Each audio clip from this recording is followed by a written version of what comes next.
Ravi de vous retrouver, Madame, Monsieur. Bonjour, bienvenue à cette session d'information. Le réseau routier joue un rôle important dans une économie par son action de mise en connexion des zones de production à celles de consommation. Pour cela, la route doit avoir certaines caractéristiques. Dans la lutte contre les changements climatiques, les infrastructures vertes apparaissent essentielles. Elles permettent de préserver la santé publique et de créer une économie axée sur la croissance écologique. Au Togo, les petites et moyennes entreprises ou industries n'auront plus à héberger leurs serveurs à l'étranger et seront désormais en contact physique avec leurs données, ceci grâce à la mise en service du premier data center du Togo. On s'intéresse en premier au réseau routier béninois, principal moyen de transport routier des personnes et des biens. Il joue un rôle important dans l'économie par son action de mise en connexion des zones de production à celles de consommation. Quelles sont les caractéristiques d'une route et quelles sont les autres voies de circulation susceptibles de participer au développement socio-économique du Bénin? La réponse avec Serge Huitona, historien, chercheur. Qu'un réseau routier est au service de l'économie de traite, comme c'est le cas ici au Bénin, c'est qu'il est extraverti. Il est d'abord au service d'intérêts étrangers. Voyez-vous, pour servir véritablement l'économie du pays, pour servir véritablement le Bénin, le réseau routier devrait permettre une meilleure connexion des différentes localités du Bénin. Depuis la période coloniale, l'épine dorsale du réseau routier béninois a toujours été la route Cotonou-Malanville. Ça n'a pas changé. C'est cette route qui polarise l'essentiel de la circulation automobile et surtout des gros porteurs, des poids lourds au Bénin. La route a ses revers. Au titre de ses revers, c'est que la route coûte cher, aussi bien la construction que l'entretien. La route renforce la dépendance des pays du Sud vis-à-vis des pays du Nord. En plus, il y a les questions d'insécurité routière avec les accidents de circulation. Quand on met tous ces éléments ensemble, on se dit qu'il faudra peut-être aller vers un transport multimodal.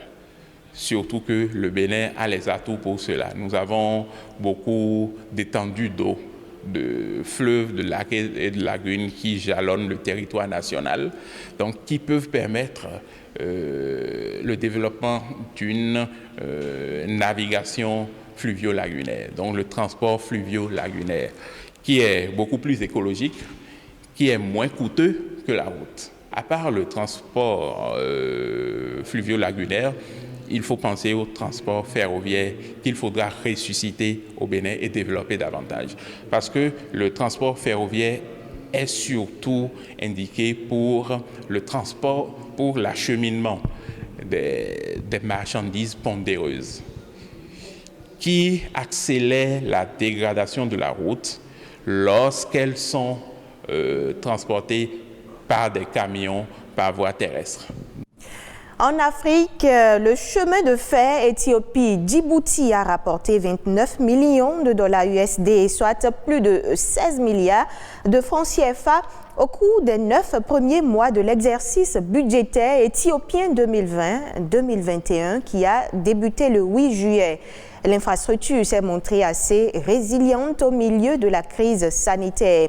Construite par la Chine, cette voie ferrée fournit actuellement différents types de services de fret, notamment le transport de marchandises périssables, de véhicules, de céréales et d'engrais depuis le port de Djibouti jusqu'à Addis Abeba, la capitale de l'Éthiopie, pays sans littoral. Selon le gestionnaire, 1,35 million de tonnes de marchandises et 15 480 passagers ont été transportés au cours de cette période. À l'en croire, ces chiffres devraient connaître une hausse dans les prochains mois avec l'assouplissement des restrictions de voyage. Madame, Monsieur, le 10 juin au plan mondial est décrété journée de sensibilisation au passage à niveau. Ceci depuis 2009. Trop de personnes trouvent la mort ou sont blessées chaque année lors d'accidents sur des passages à niveau.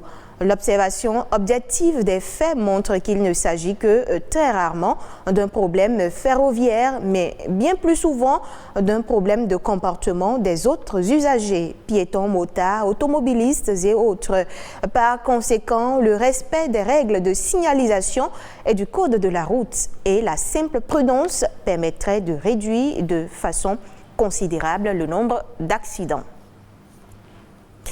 Il est également célébré ce 10 juin la journée mondiale anti-contrefaçon. Elle a été célébrée pour la première fois en 1998 sur initiative du groupe mondial de lutte contre la contrefaçon. Le but visé est de sensibiliser le grand public aux conséquences de la contrefaçon, tant du point de vue économique que de celui de l'environnement ou encore de la santé. Il est procédé à l'occasion de cette journée à des sensibilisations visant à résoudre les problèmes internationaux liés au respect des droits de propriété intellectuelle. Cette année, la distribution du faux sur Internet et l'implication des transporteurs sont entre autres sujets au cœur des discussions.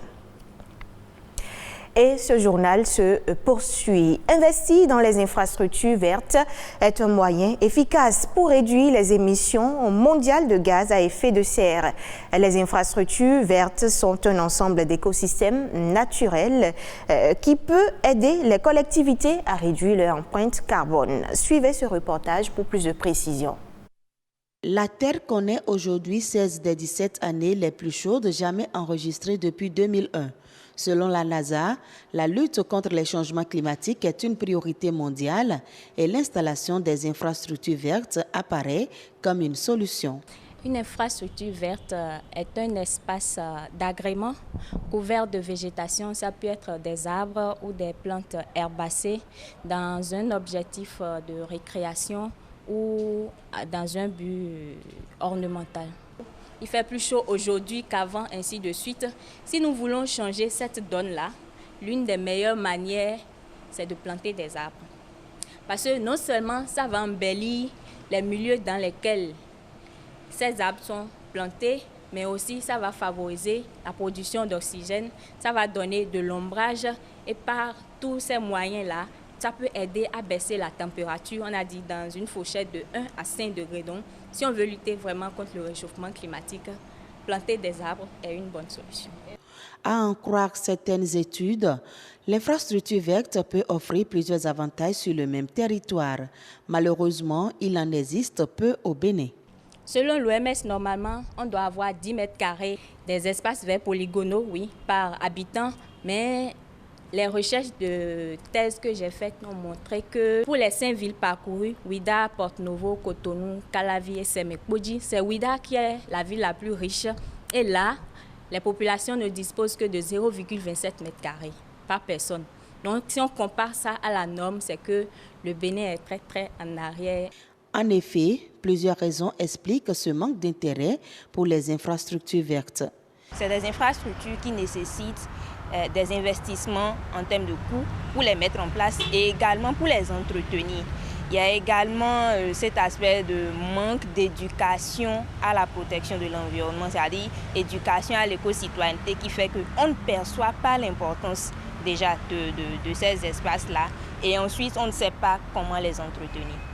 La solution réside alors dans l'adoption de programmes et projets de financement allant dans le sens de la préservation de la nature. Il y a différentes politiques ou différentes méthodes qui sont mises en place pour promouvoir les infrastructures vertes. Ça va de ce qui est prévu à l'échelle du gouvernement à ce qui est prévu à l'échelle décentralisée dans les communes à travers les schémas directeurs d'aménagement des communes qui prévoient déjà que la commune s'investisse dans la mise en place des espaces verts, des infrastructures vertes. Et donc, c'est un travail vraiment à l'échelle nationale, et également déconcentré, mais aussi qui doit être vu du point de vue micro, c'est-à-dire la famille.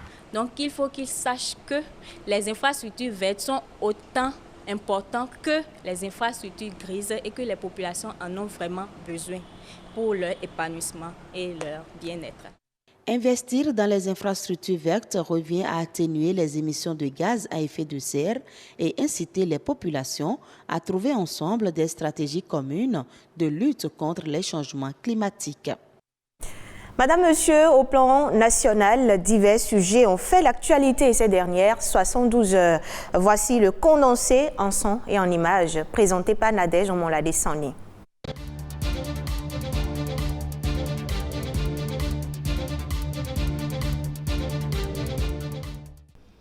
Le gouvernement du Bénin envisage d'émettre des obligations assimilables du Trésor d'un montant de 60 milliards de francs CFA sur le marché financier de l'Union économique et monétaire ouest-africaine le 17 juin prochain, d'une valeur nominale unitaire de 10 000 francs CFA pour un taux d'intérêt de 5,2%. Les AOT arrivent à maturité dans 3 ans, soit le 18 juin 2024. Le Bénin a réussi à lever 66 milliards de francs CFA sur 170 milliards de francs CFA le 27 mai dernier sur le marché de l'UEMOA.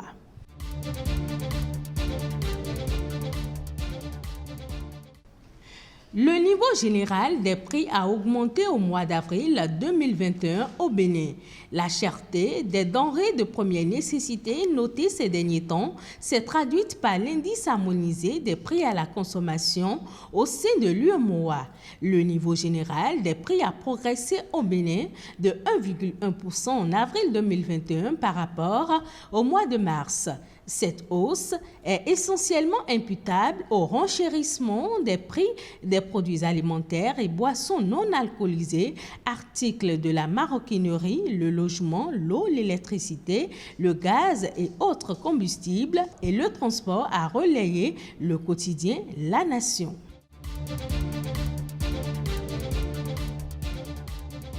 Des détenus candidats prennent part aux examens nationaux de CEP, BEPC et BAC 2021. Ils sont 35 au total. 2 ont déjà composé pour l'obtention du certificat d'études primaires CEP. 12 vont composer à partir de lundi prochain et les 21 autres candidats sont en attente pour le BAC. Selon l'agence pénitentiaire du Bénin, des équipes constituées d'enseignants qui sont dans les lieux de détention et d'autres à l'extérieur s'occupent de leur encadrement. L'Agence nationale d'identification des personnes a été mise à contribution pour fournir gratuitement des pièces d'identité aux détenus candidats. On fait à présent un tour au Togo voisin. Le data center de Lomé, certifié Tier 3, présente des avantages aussi bien pour les entreprises que pour la population. L'infrastructure, je l'annonçais en titre, a été inaugurée vendredi dernier. Ce reportage nous présente ces dits avantages. Bienvenue à Lomé Data Center, le premier centre de traitement de données et de location d'espaces d'hébergement pour les PME togolaises. Ici, les entreprises ont la possibilité d'entreposer leurs serveurs en toute sécurité. Plus besoin de recourir à l'étranger qui revient plus cher. Au-delà, la sécurité est aussi garantie. Cet environnement donc permettra aux PME, PMI qui viendront, ils signeront tout simplement un contrat avec Africa Data Center qui, en fonction du nombre de serveurs qu'ils voudront héberger, donc ils auront accès à une baie dans laquelle ils pourront installer leurs serveurs et autres équipements. Africa Data Center leur mettra à disposition un accès sécurisé, également de l'énergie électrique pour alimenter sans coupure ce serveur. Nous avons mis un dispositif en place qui permettra d'avoir un certain niveau de disponibilité de l'énergie électrique. Le centre dispose d'un circuit de refroidissement pour éviter d'éventuelles pannes techniques. Construit sur une superficie de plus d'1 hectare, le data center de Lomé va permettre au Togo de lutter contre la piraterie des données et aider le pays à renforcer son autonomie numérique. Nous sommes sur 5 salles informatiques d'une surface chacune de 133 mètres carrés et chaque salle contient 36 baies informatiques de 42 U. Alors, quand vous partez sur un serveur, je donne un exemple, qui a une dimension, une hauteur de 1 U, donc dans une baie, vous pouvez y héberger 42 serveurs. Donc c'est pour vous dire que ce data center a une capacité d'hébergement, je ne dirais pas illimitée, mais aujourd'hui, avec toutes les extensions possibles, nous atteindrons, avec l'engouement que nous connaissons aujourd'hui auprès des entreprises PME, PMI, un taux de remplissage à coup sûr pas avant 2 ans. Donc c'est dire qu'il y a de la place pour tout le monde. Déjà, plusieurs sociétés sont en contrat avec le nouveau data center de Lomé. Ce sont de nombreux emplois en perspective pour la jeunesse togolaise. Ainsi va l'actualité, Madame, Monsieur, au Bénin et à d'autres endroits du globe terrestre. Retrouvez cette édition en replay sur le site web de l'ORTB, www.ortb.bj.